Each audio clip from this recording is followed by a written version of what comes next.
Hello and welcome to the Top Bin 90 show, a show dedicated to MLS, European, and international soccer. Today on the episode, we have Andrew. Andrew is a longtime soccer and Barcelona fan. And we also have Kennedy. Kennedy is a former goalkeeper at both Catawba and Johnson and Wales. Boys, how are you today? Doing fantastic. How about yourself? I'm doing amazing. Doing great, man. Nice. That's awesome. Tell me your favorite part of the day so far. Favorite part of the day? Honestly, probably coming on here. I'm pretty shook at the setup you got going on right now. It definitely was not what I was expecting. That's it, man. It's a multi-million-dollar studio. I agree. I agree with Kennedy. Best part of the day is coming here. Awesome.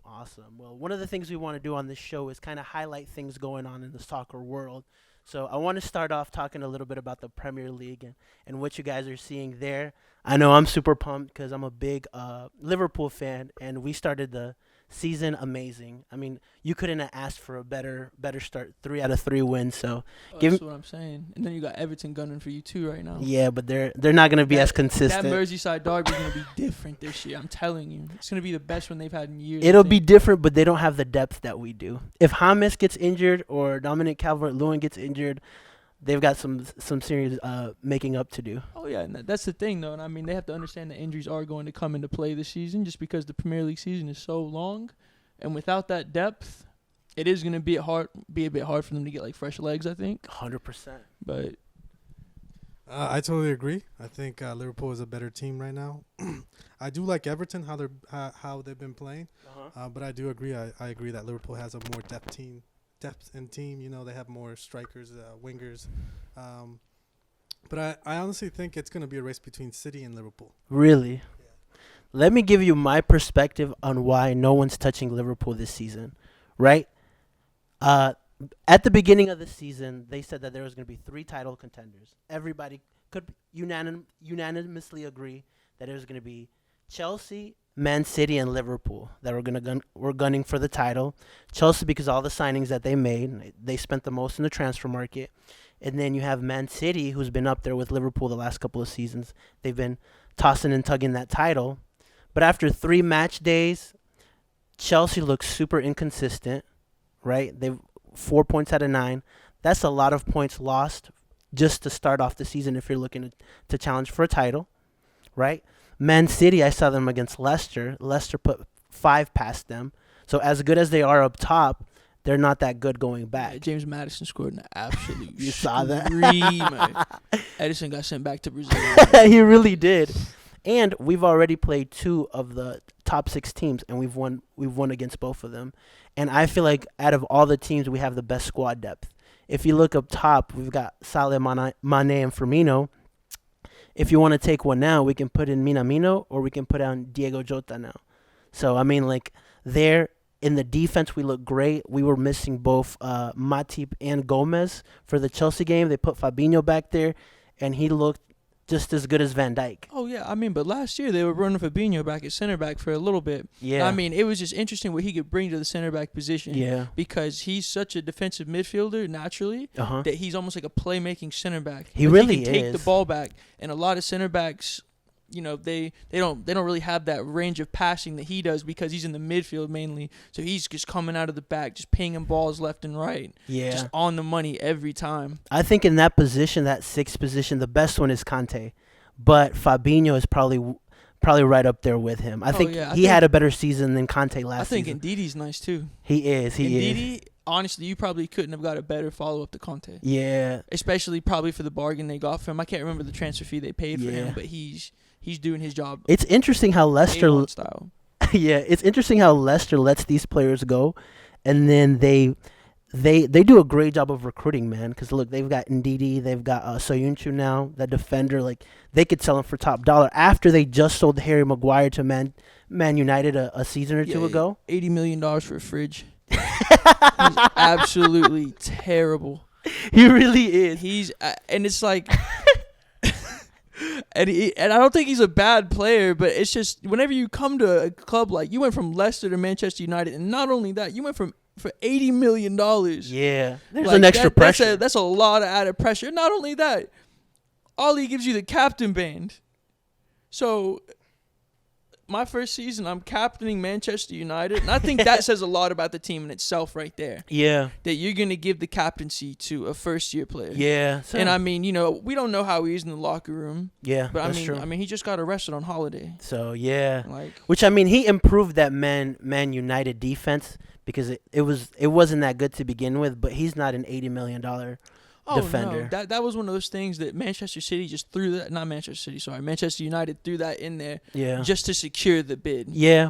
Which, I mean, now looking back, it was the best thing they could have got at the time because they ended at top 4 last season. So I'm like, okay, like the thing that's gonna haunt him always is his price tag, you know, because And the they paid mistakes. more for Maguire than we paid for Van Dijk. Like that's I didn't even think about that. right? That is the difference in quality there is like it's like night and day. Astronomical, bro. It's a Rolls Royce and a Corolla.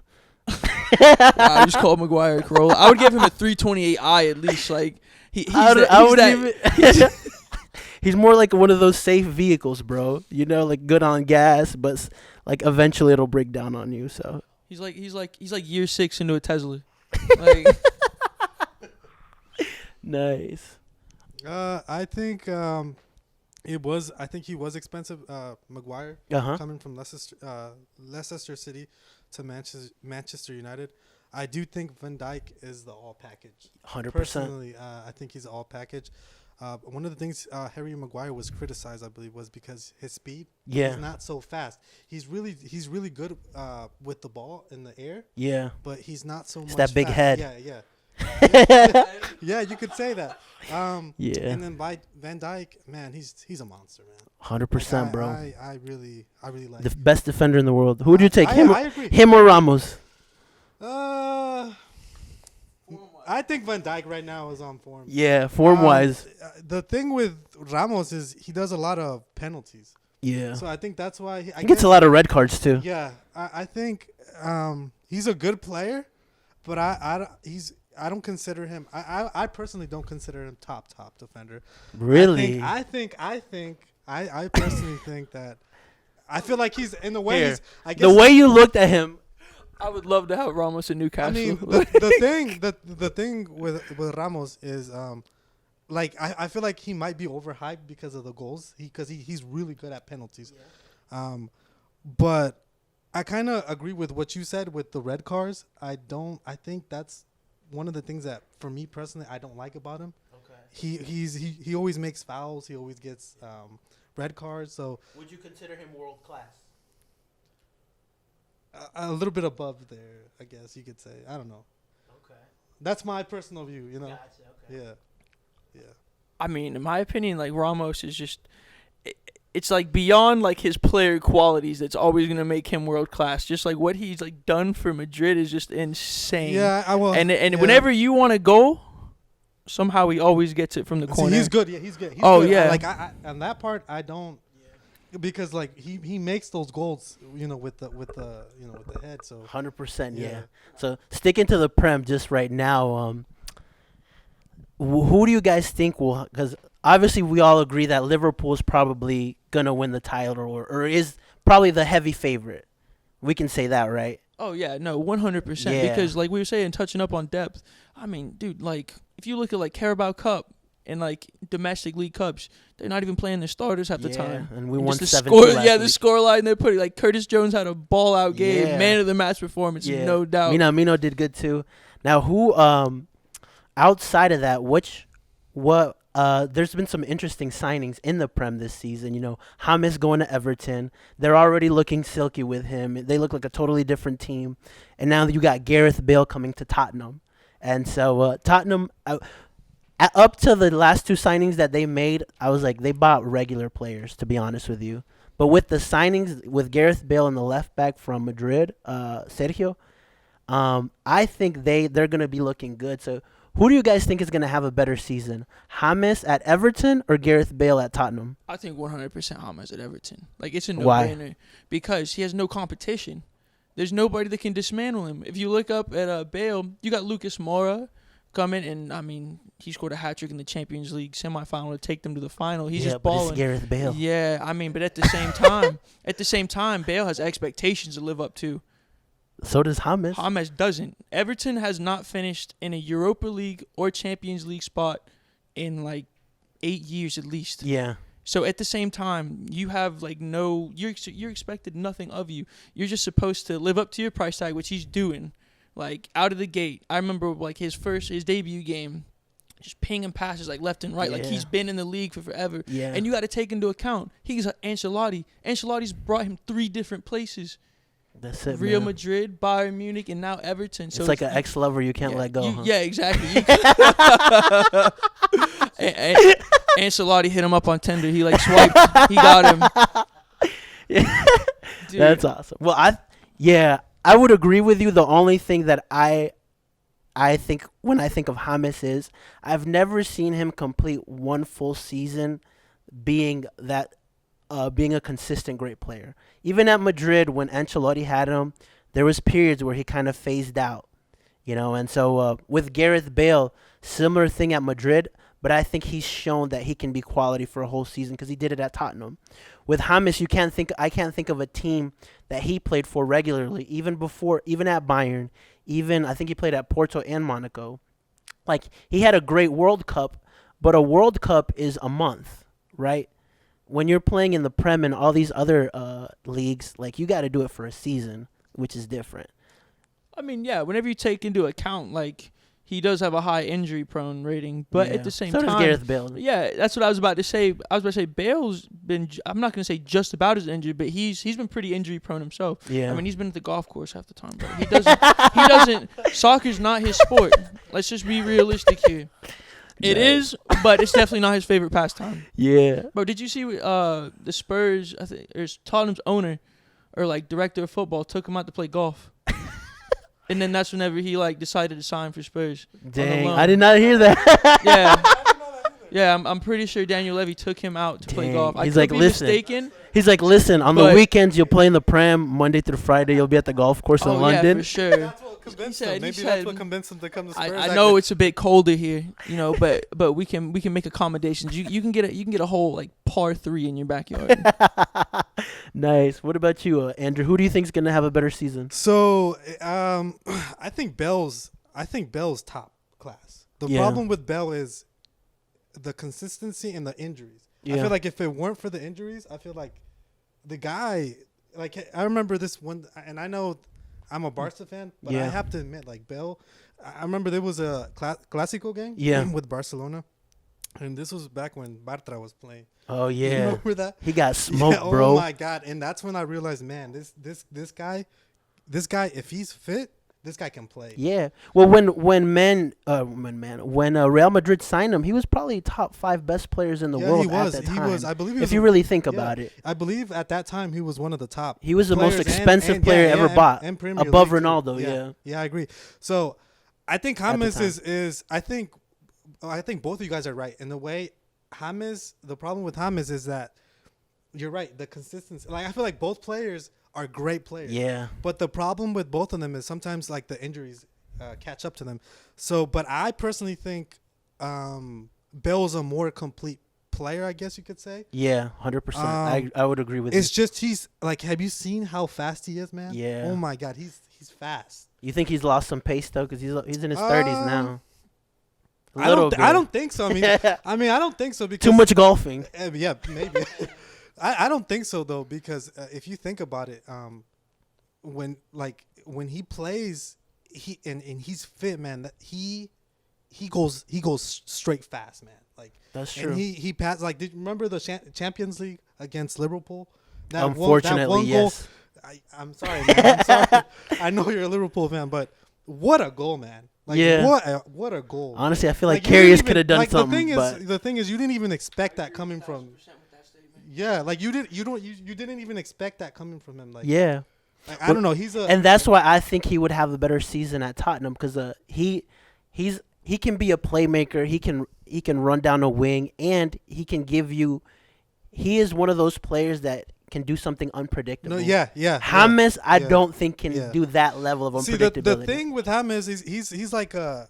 Sorry to interrupt you, but James is a different player compared to Bale. They're two different positions. Yeah, yes, exactly. Because Bale's gonna be attacking up front Yeah, no matter yeah, what. I agree You're with gonna that. find James like playing sometimes deep, sometimes playing up, but overall consistently just playing through him. That's what Everton have done since they got him. They have literally played everything through him. Yes, so if you see the games of James, the thing with James is that he really knows how to pass the ball. Oh yeah, Like, oh my God, you can tell from his first game he in is Everton. amazing at passing the ball, man. Oh, I mean I was seeing some of the highlights. I think it was against Leicester City that he was playing against. Yeah. Man, some of these passes, I'm just like, man. I mean, but where, how? Like, how do you even? like where was the set? Yeah, bro? Like, exactly. Like where was it? How can you even pass But at the end of the day, man? you gotta think like it's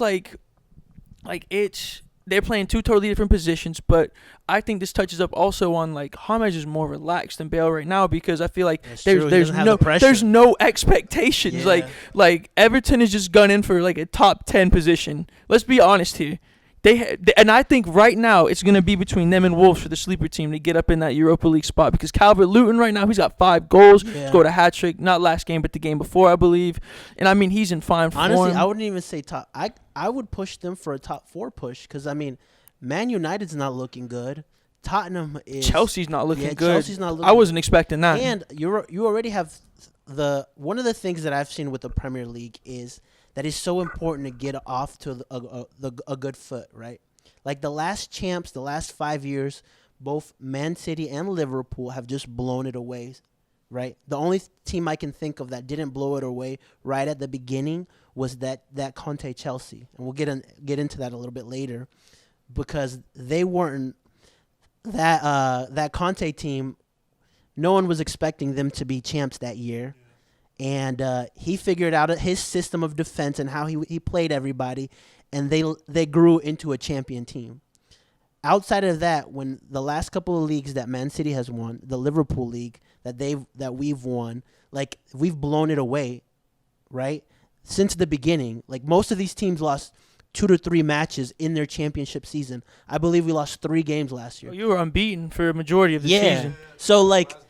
That lets you know how important that is to start off strong. Yeah, you guys lost to Watford, though. Yeah, but They're not even in the Prem anymore, bro. Okay, but what are you going to remember? Liverpool winning the league or them losing to Watford? I mean, that Watford loss Nah, was pretty come bad, bro. on. Ismail Lassard put No y'all one- to sleep. no one- I wouldn't have cared if they lost 6-0 in that Ali's game. finest. Nice. Awesome. So, cool. So, James or Bale? Bale. James or Bale? James. All right, I'm going to stick with Bale. So, that's a 2-1. I mean, James already's got 3 games on him, though. That's true. So Bale's got to come out firing. And Bale hasn't played because he's been injured. Yeah. Not only that, but if this was like the Masters or like a golf tournament, like a celebrity golf tournament, like I'm putting money on Bale. Oh, Like, oh yeah, celebrity. Nice. I'm like, dude, this is what he does. In his time, he didn't even bother to learn Spanish. Yeah, he didn't. No. You're right. Yeah. I guess that's another like pressure that's Yeah. not on him anymore. I can actually speak Nice. English now. Like, Well, talking about Spanish, let's move over to La Liga. So, the first Madrid's played 2 games. I saw Barcelona play, and so honestly, in La Liga, there's usually just 2 teams that compete: Real Madrid and Barca, right? This year, though, however, in the last couple of years, Atletico's been getting up there, and watching Atletico play, they won 6-1. They got a bitter Suarez, so you know he's gunning to make sure he has a great season, right?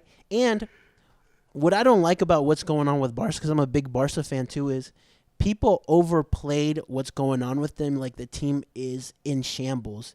And yeah, the structures is not great, but at the end of the day, like there's still a lot of quality players there. And I saw them, and I can see that, especially with we have a new coach who, let's be real, it doesn't look like Messi likes him, but that'll be fine, I believe, for now. And the formation that they play, they put Messi as a false 9, and they looked really good. Coutinho looked good. Ansu Fati looked good. The only player that's kind of still iffy is Griezmann. I was like, okay, he could have had a better game.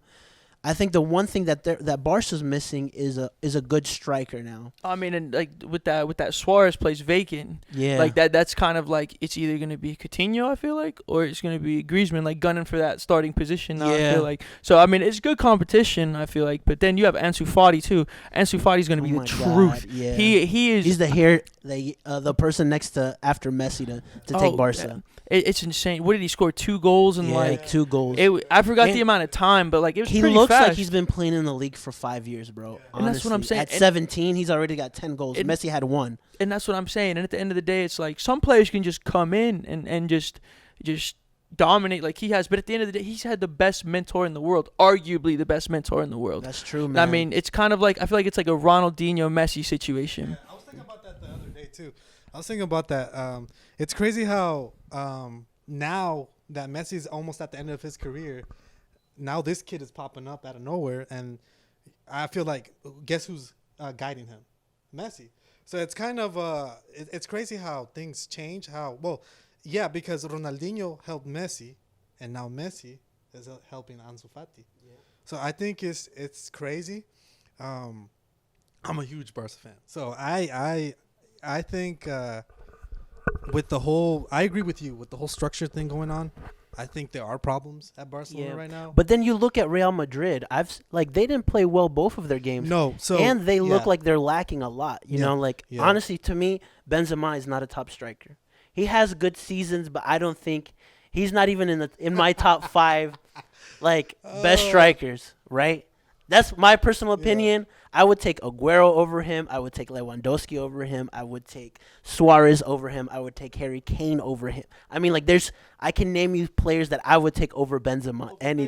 Yeah. And the midfield doesn't look that great for Real Madrid, if we're gonna be honest. Or I think, from what I've seen, I don't think that the midfield's looking that great. And I honestly think that if Barca gets a 9, we'll definitely. My predictions for La Liga would be right now, just of what I've seen, is Barca 1, Atletico 2, and Real Madrid 3. Just from what I've seen. See, this year I wouldn't be surprised if they sack Zidane. Like, I wouldn't be surprised because I feel like Zidane is past due at Real Madrid. That's my personal. I think he's a good coach. Don't get me wrong. Yeah. I think he's one of the great. He won 3 Champions League. Yeah. So you gotta give him credit. But the thing that I've seen a lot of years is that when a coach stays too long at a club, sometimes the players get tired of it, I guess you could say, and they stop playing how they used to in a way. Yeah. Because for example, Guardiola the last season, I believe he won the league that year. Yeah. But you could already start seeing that teams were already picking up how Barcelona played. 100%. Yeah, so like for example, and the dressing room kind of got tired of him too. Exactly. So that's I feel like that's what's gonna end up happening at Madrid. Yeah. I think he's a really good coach. Regardless, I think he's even if he does leave Madrid, I think he'll be able to find a job. But I do agree with you. I think the midfield isn't that good right now. It's and not. I think overall Madrid. I think even Madrid. Modric looks past his prime now. Yes, I agree. Toni Kroos. Yeah. After he won that Ballon d'Or, he has been. I'm not gonna say garbage, but he has not played up to the same level he was playing prior to that. You look surprised when I said that Benzema is not one of my top strikers. I mean, Why? but I just love Benzema though. I really do. You can't hate Benzema. He's a good striker. He's a good striker. I mean, he makes goals. After last season, he had one of the best. But then he went seasons. 10 games without scoring last season. No one talks about that. But they talk about the important parts. But for me, a striker, as the only exception I have of a striker not scoring goals is Firmino at Liverpool because he gives you so much more. He's a false 9. Yeah. What does Benzema provide outside of being a good striker? His hold up play is good. I'll give him that, and he can give you some assists. But to me, he's not like a natural killer. He doesn't. He's not an Aguero for me. He's not a Lewandowski for me. He's not a Harry Kane he's not an Aubameyang for me. I mean, I just like I said, I just love Benzema just over the years. So just hearing somebody come for Benzi like this, it really hurts. It might not help that I'm a Barca fan. This man, if you look at his Instagram, he always has a videographer with him. I swear. because he's like always just like on vacation. It seems like just driving in the dunes, just doing something, just absolutely just flexing. I guess mean, that's what it means. Like, I guess to be a Madrid player, you have to like have two different jobs. And you're a soccer player and photographer, soccer player and No, golfer. I think he runs like a marketing agency. Like it's called like I forgot like the name of it, but like I kind of figured he owns it because they're the only person that follows him. Yeah, or not one of the only- best nines is the marketing company. Oh yeah, it's okay. It's okay. He's thinking about life after soccer. Okay. No. Nice. Now, do you guys think Atletico could make a challenge this year for La Liga? Okay, so Atletico, I think they've really reinforced the striker position with Luis Suarez. I saw the I wasn't able to see the game this weekend, but I saw the highlights. Man, Luis Suarez was on fire, dude. Oh, he came off Like, the bench and yeah, just man, did his, he was the header he had. he was on fire. It was perfect textbook. I think Luis Suarez will fit perfectly with Diego Simeone. Why? Because I guess the style of play, I guess how Diego Simeone, his style of play with the team, that's my personal view. But I think Atletico are still far from Barcelona and Madrid. 100%. The one thing I would criticize Diego Simeone is he has one of the most talented kids in his team, Joao Felix. Yeah. And I don't feel like they play up to his potential because they play He's such a defensive. Like, if you watch I them agree. against Leipzig I in the agree. Champions League, Yeah. I'm like, bro, why are you playing so defensively against a team that on paper you're better than? Yeah. You have a better team than they did, and you lost to them because you decided to stick to your I'm going to score one goal and play defense and park the bus Mourinho style. Yeah. And I'm like, when you have a player like Joao on your team, like, you can't be doing stuff like that. I feel like Joao Felix still hasn't exploded, and I think that it's part because of Diego Simeone. Yeah. He plays really defensively though. Yeah. Simeone's like literally built Atletico on defensive soccer.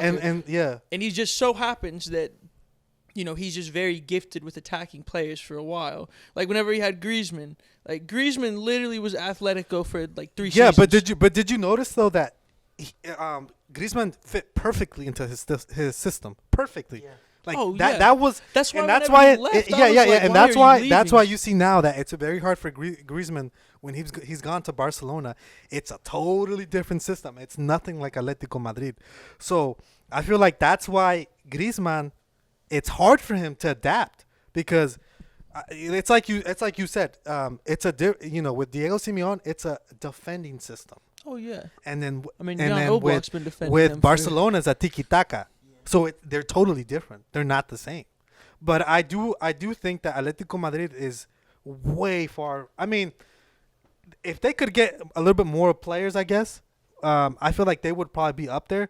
But if Diego Simeone doesn't change how he plays, I feel like they're not going to get far. But I think Suarez is about to offer them a new dynamic they haven't had. Yeah. Because he's he's past his prime, I'd say. But he's still a killer. He's still holding his own. Yeah. Like he's still holding his own. I mean, you Yeah. could see after they won 6-1? Yeah, 6-1. He came off the bench and did his job. Yeah. He literally, you couldn't ask for anything more from a forward to do what he did in the time he had. 100%. I agree with you 1,000%.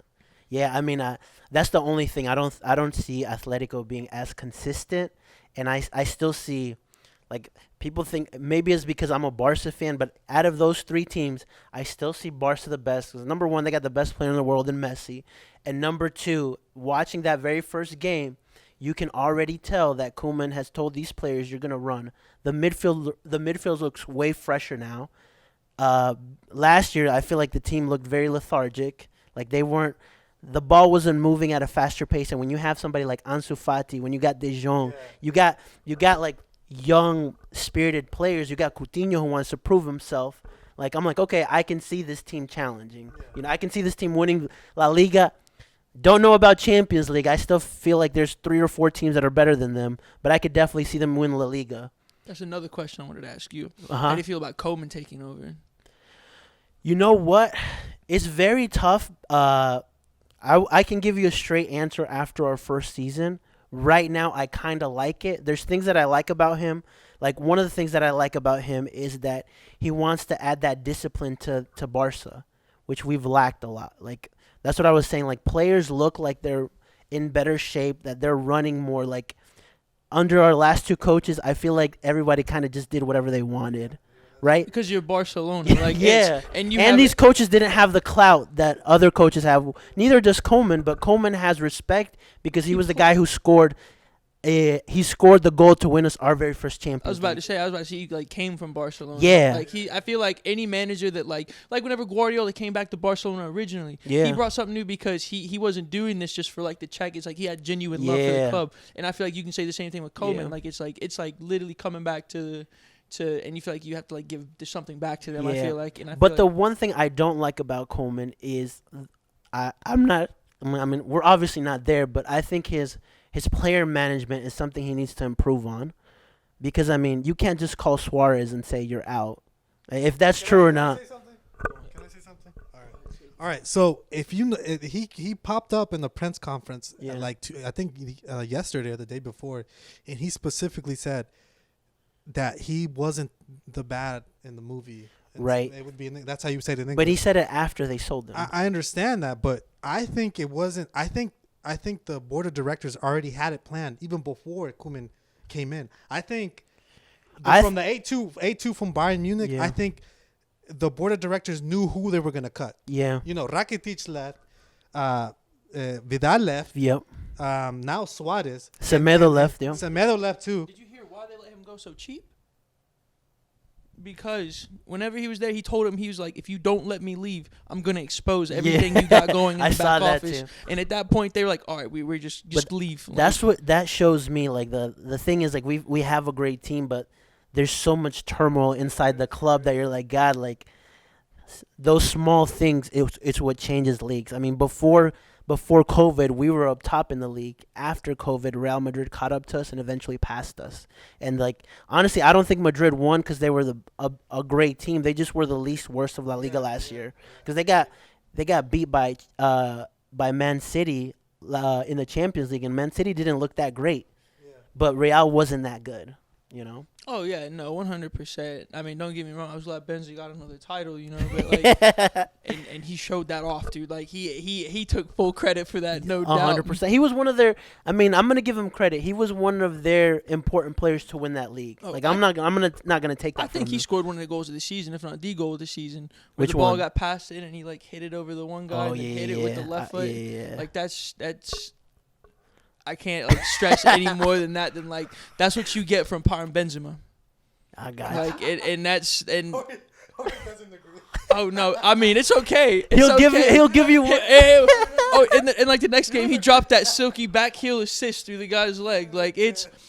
But I do get what you're saying. It comes in flashes. That's the thing. Yeah, to me, like you got to be consistent. Oh, you know? in regards to be considered like a consistent like number 5 forward in the world, you know, you got to do it season after season. 100%. And you know, there's a big difference than saying like he's a top 5 player in one season. Yeah, And then you know it's I'll give you that. Yeah, and it's I feel like in Yeah. that case Benzema was a top 5 like player yeah, forward in the world in that season. nice. But You're right. Let's move on to the MLS now.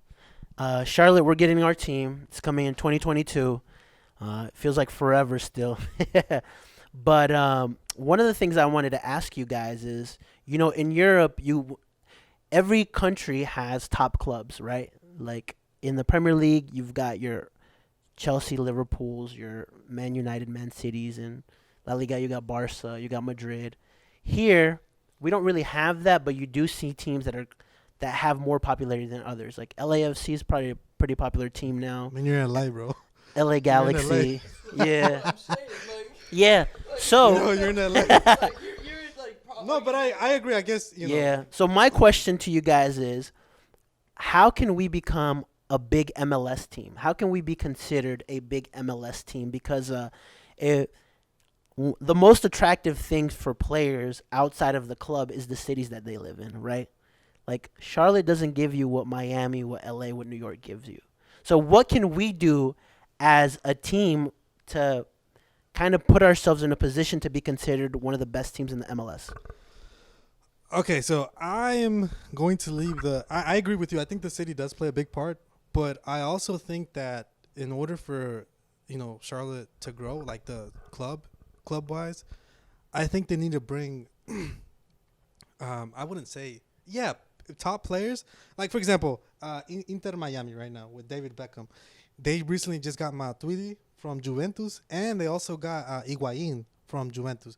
So if you think about it, I know Higuain is a big signing. I understand that he's probably past his prime, but I wouldn't mind going to see a game. Because it's exciting. It's Higuain. You feel me? No, yeah. Doesn't his brother plays for He did. Yeah. Oh, he did. Yeah, he did. So like Columbus Crew. Yeah. So, and I feel like that's what we lack. Well, we haven't even. I think we've only done one signing, I believe. Okay, so we have a lot of work to do. So I think we need to bring in, for example, Suarez. Probably give it or take 2 years. He's not gonna be. He's not gonna be the same Suarez. So I think, and I know that That's gonna be a hard bid right there. It is. It is. But you got to think about this though. A lot of European players or a lot of South American players that play in Europe. A lot of them look at the MLS as money wise, because a lot of these clubs, like for example LA or LAFC, the LA Galaxy. They pay good money for these players to come over. Exactly. So I think that my personal view is I think that we should start bringing, who knows, if possible. I wish Messi. I know. But what I'm saying is maybe bringing strikers or Well, the one thing that benefits the MLS that makes it more, I guess, every team a better chance is that you only have 3 designated players. So I think the key is the quality of that designated player, right? Yeah. Like imagine if we got an Ozil, right, and Ozil came and just started doing crazy stuff. But if we got Ozil, I would probably get Charlotte FC tattooed, bro. Nice. It's. What do you think is gonna take for us to be a big club? At the end of the day, because MLS, let's be honest, in terms of fund allocation, they get 3 designated players. Yeah. So that says enough about the league itself financially. So we're gonna have to depend on homegrown players. You're right. And that's the thing, overall longevity, because we don't have the money to go out and MLS club other than maybe Atlanta United and the LA clubs. Oh, and Inter Miami have the money to just go out and spend on these massive players that were great at one point. Yeah. So you got to think, what can we do Yeah. to ensure that we might have a chance at a future talent? I think the one good thing is that we're doing is we're setting up that academy. So you got a U17, U19, U15 team, I believe.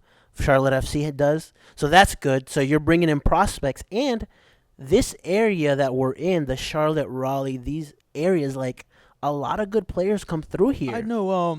There's a couple kids I played against the development academies. One of the kids went to Dortmund on trial.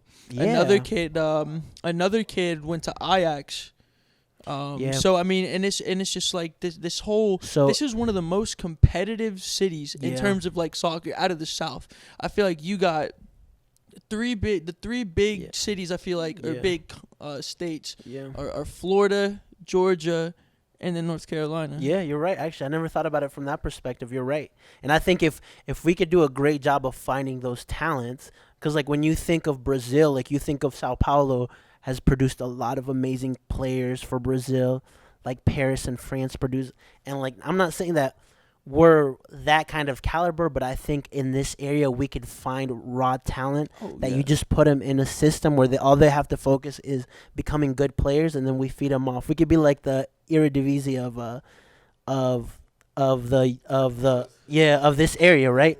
Well, we're not necessarily the best league. The Dutch league isn't necessarily the best league, but they produce a lot of amazing talents and they sell them off. And that's why the Dutch team is so good. Oh, yeah. But the league's not that great. It's not one of the top 5. It's definitely one of those two team leagues for sure. Maybe 3 with Ajax, PSV, and then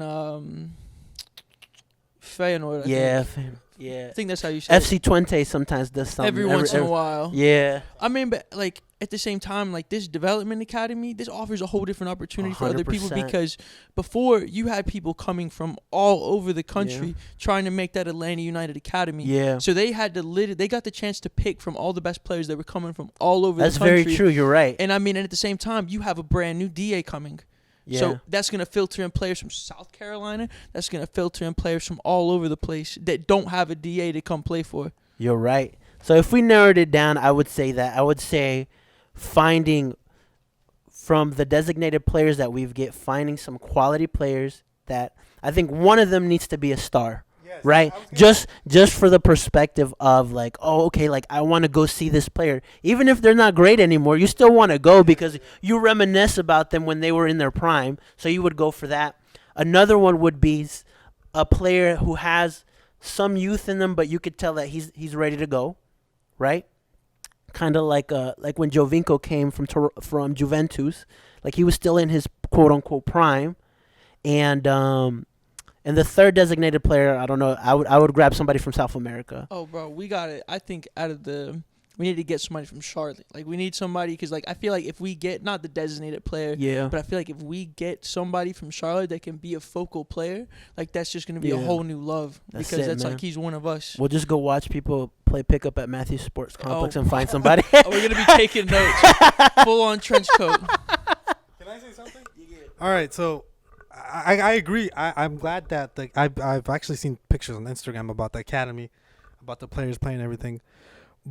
And I do agree. We should, like we were talking about this earlier about Davies Alfonso. Yeah, from Bayern Munich.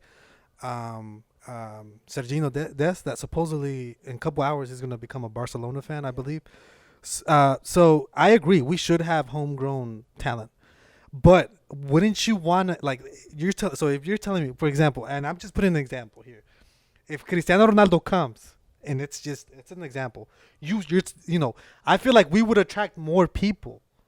So, and I kind of agree with you. I think we should have a star, kind of like what Inter did. But at the same time, it's true what you're saying. I think it would be good to have homegrown. That way, kind of what you said, then ship them out, I guess. That's the only way that the club makes money. Yeah. Let's be honest. Yeah, Club, I was going to say that, yeah. We don't, and that's the thing. Like, that's how I look at it, you know? Because at the end of the day, these big players you're signing, they're coming for the tail end of their 100%, career. bro. They're coming to enjoy No fast one's gonna food. play Higuain They're the way they're gonna coming pay to- him what he's making exactly. now. They're coming to live life in America. Yeah. The country that everybody's What's up, American Dream? Yeah, exactly, for real. That's what I'm saying. And Nice. it's like, and once they come here, they're gonna get really no value. Like, I feel like, Yeah, most of them. leaving like What they can do, the value that they can add is they can get younger players who are hungry and ambitious and say, hey, like, Higuain can grab a young player, Inter Miami, and say, listen, bro, this is what I did. I remember being at Real Madrid and competing against Benzema for the number 9 position. Let me give you perspective, right? Like, you can learn off players like this. Just the same way Weston McKennie is learning from Ronaldo right now, right? The same way Sergino's going to learn from Messi, right? Like the way Gio Reyna's learning from players he's playing with at Dortmund. And then you got that other kid who plays for Barca from the U.S., De La Fuente. Yeah. Yeah, I mean, bro, he's and he's been learning from Messi too. Like, So, So we're just primed, man. crazy. We're primed. I think for the World Cup here, like, honestly, we're going to have the best team in CONCACAF. Like, Mexico has done some good things, but I don't see any talent. I don't see the talent pool as big as ours right now. Not at all. And even if there is, they're not going to clubs the way the U.S. talent is going to. Oh yeah, You know, there's you got players at Dortmund, Juventus, Barcelona. Yeah. I mean, you got And they got an American coach in Red Bull Salzburg, so he's bringing in players. He just brought the Philadelphia kid in. Oh no, I mean, I feel like at the end of the day, like, just players like leaving our MLS and using it as a development, Yeah. and kind of branching out and getting that first time experience they need. I feel like that's how the MLS is going to be for the next however many years. But the thing is, the MLS is in a financial hole opposed to like most leagues. I feel like. Yeah. And I'm bringing up finances a lot because at the end of the day, nowadays football, that's what it is. Money talks, Finance, bro. and that's what I'm saying. And then, like, whenever you look at what Charlotte United, not Charlotte United, I'm tripping. Charlotte FC. Yeah, Charlotte FC. I had a brand for it. Yeah, what Charlotte FC, like Carolina Gliders. Yeah, Oh, thank God they didn't pick that name, oh, bro. some of these names they were talking about, I was like, dude, are you kidding me? I was like, this is the best you could come up with. Who's doing your marketing? Please let That's me what I'm know. saying. I'm like, dude, like I just let me come work for you. Like, give me like an hour. I guarantee you, I'll pick like 10 better names than this already. Nice. Like, but I feel like the league is like we sell our best players, which is at the end of the day it helps the national team. That's just how soccer is, regardless of whatever. Listen, we're never gonna. No one's gonna prefer to watch the MLS over the Premier League. No, Let's be never. real. But we can become a league that's attractive to watch. And that's what I'm saying. And I think that in order to do that, we need to figure out a way to hold on to these players. Which one are you? The younger players? The younger players, which is like if you want to, in terms of developing our country, we have to send them out. Yeah, like 100%. there's no ifs, ands, or buts about it. You're not gonna get the same quality in La Liga, and in the even in the Eredivisie. Yeah. Like you're not. It's a totally different environment, and it's like if you want the future of the national team to grow, we have to send them out, but. If you want to, like, I feel like help the MLS grow, we either have to get big name players or we got to keep big name USA players in the MLS, which is, again, that's going to come with time as the league is better. Yeah. And I feel like a lot of times whenever people sign these big name players, though, too, they think about jersey revenue, too. 100%, bro. Like, that is, like, that's why you sign big players. Like, yeah, like, I don't, like, if you told me Ronaldo was coming and he was, like, he had a crappy 2 seasons, I'm buying home, away, alternate training kits. I'm gonna be outside the training ground. Nice. I'm gonna be a 24-year-old man fangirling over Ronaldo. 3 different color Sharpies. I want your name 3 different times. Ronaldo, let's go to Fraser Park and play. You ever had cookout Ronaldo? Nice. Well, awesome. This is going to conclude today's kind of talk show episode. I appreciate you guys for coming on to the very first episode. Yes, sir. And I actually have one last question for you guys. Who's the better goalkeeper, Kepa or Karius? I'm just kidding. No. I gotta say, Karius. As horrible as it sounds, Kepa from range is non-existent. Kepa does not save shots outside the 18. All right. That was just, I was just trying to be funny. That concludes the episode.